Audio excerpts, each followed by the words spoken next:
Right, okay, so I put out the bat signal and the answer came back that a few of you guys wanted me to try something a bit different on the channel, and so I wanted to try a Tom Misch kind of progression. This dog may bother us throughout this. He's up here today because there's a missile downstairs. Anyway, just sit you down quietly there, that'll be fine. The thing is, what's tricky about this tune to me is not so much the chords but the groove, but I think it's worth learning for a few reasons. So we're in E major for this.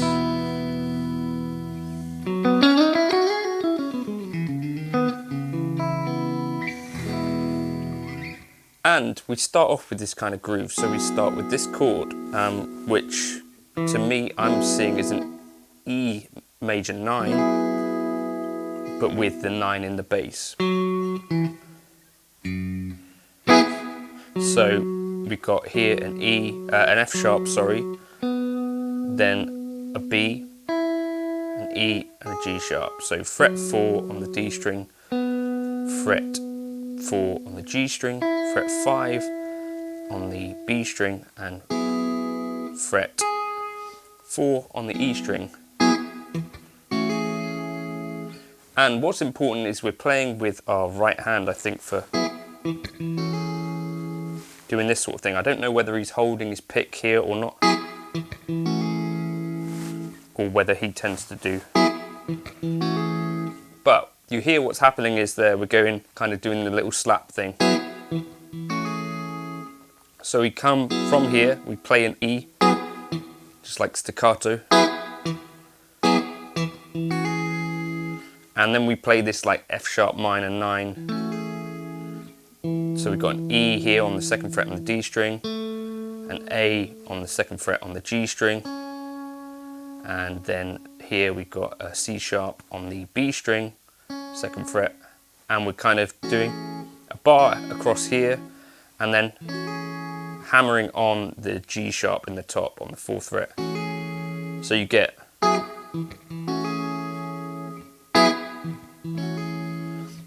like 2 hits on the E.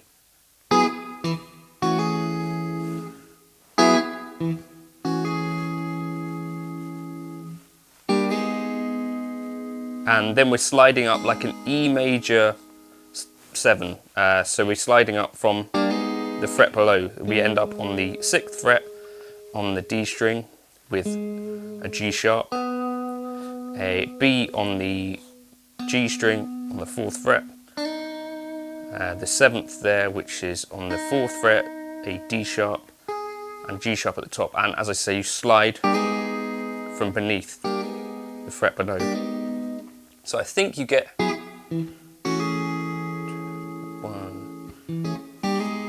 So you get these little hits in between as well. So you need to really pay attention to the groove and listen to it carefully is what I've had to do to get that. 1, 2, 4,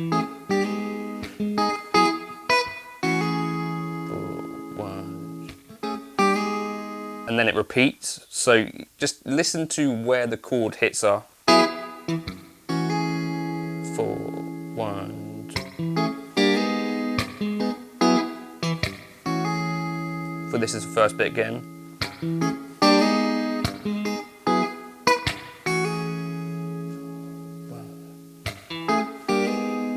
So just again, without the repeat, so we get 4, 1, 2, 3, 4, 1.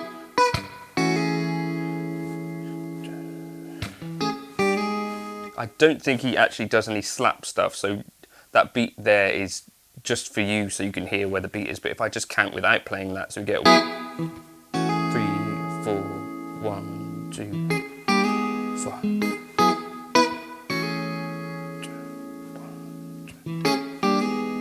I think that's what we end up doing. So yeah, just pay attention to that. I think what we end up with is 4, 1, 2.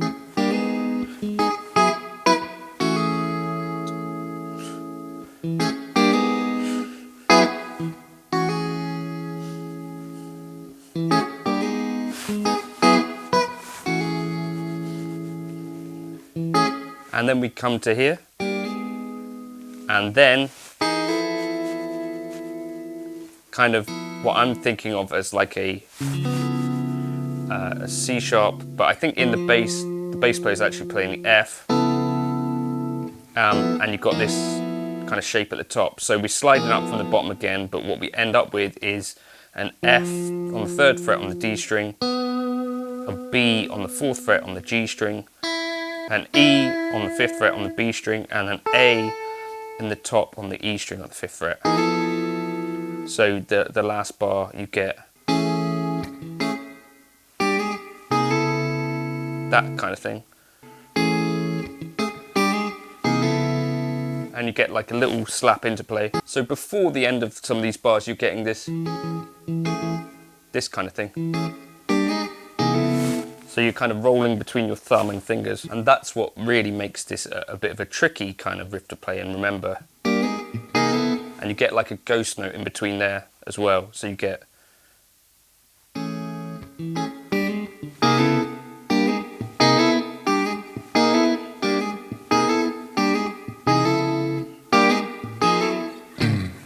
looking at live performances, sometimes Tom is doing different things. So occasionally he will just play.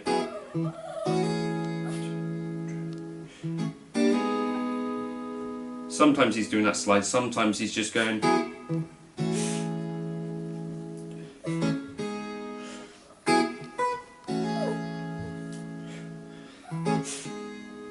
So maybe experiment with both. The other thing is to think of this ghost note thing. You're thinking, Ruben, come here. You're thinking of this part of your hand as kind of like a snare drum, and then you're thinking of the fleshy part or your thumb as like a kick. So you get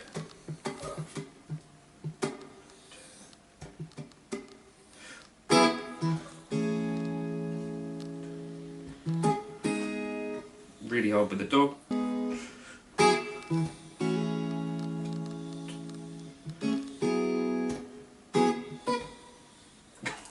Anyway, but yeah, you might hear like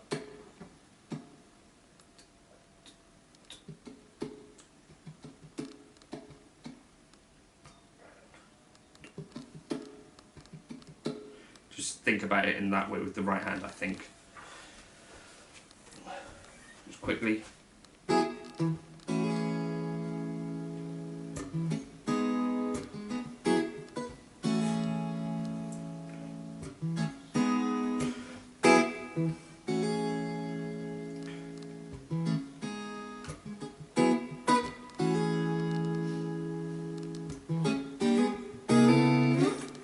So, together, that first riff.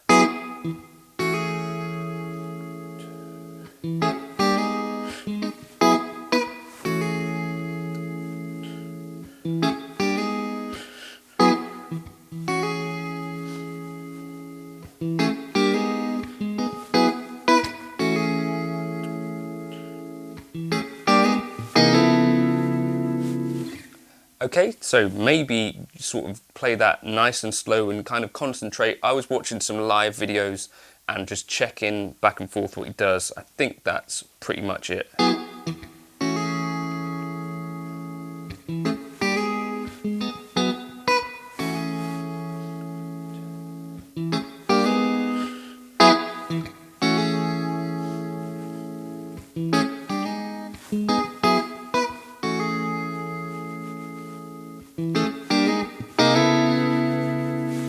And then the kind of middle section, we come to this, or is this like the bridge, just before that little riff, we get this chord,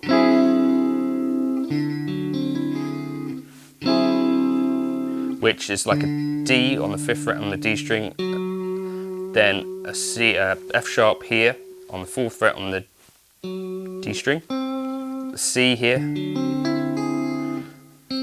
on the 5th fret on the G string, E here on the B string at the 5th fret, and then the top a G sharp, which is the sharp 4 of D, right? So it's like a D7 sharp 4. And then we move to this,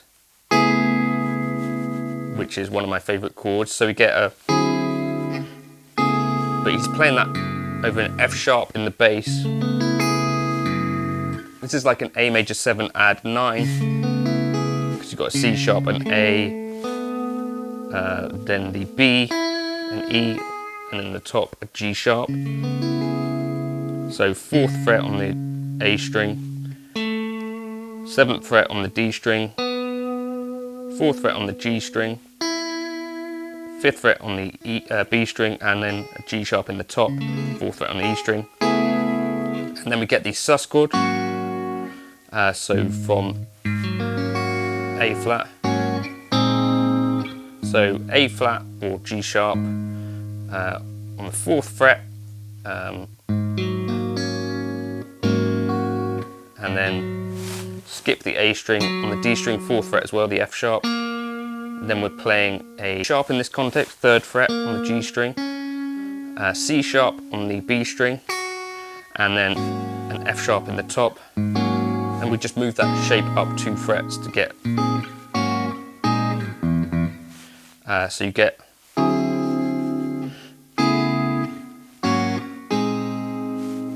and I think that basically covers the song, right? So the real key to this, and I think what I'm going to spend some time doing, because I do really like the way that the groove feels and sits with this, and this is something that's really important with Tom's playing, I think, in general, is that we're kind of playing relatively simple but quite rhythmic stuff. So with these little ghost notes,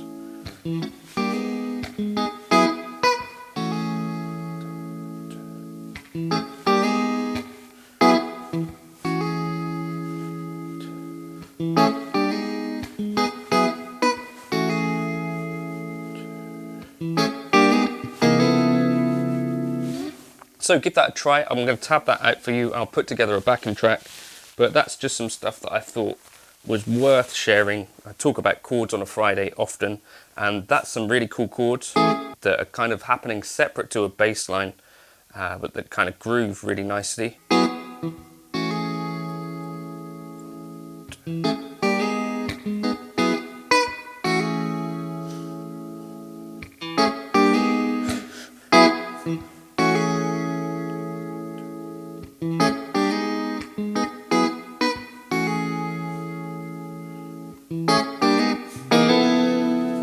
So give that a try, experiment with the ghost notes, and you could try doing this more like a bass player, something like.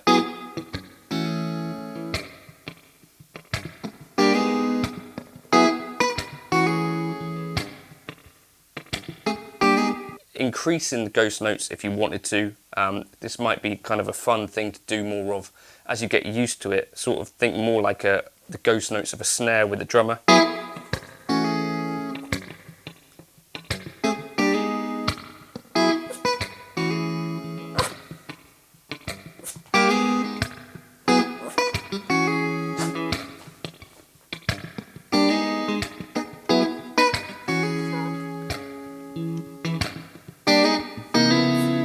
Give that a try. Feel free to like and subscribe. Patreon will be where to find the licks, the backing tracks and the chords for what I'm talking about in these videos, but I wouldn't join until April the 1st because you get charged for March and April, so just give it a while unless you don't mind, and then I'll put a backing track up for this and write out the chords for you. Catch you in another video soon. Cheers.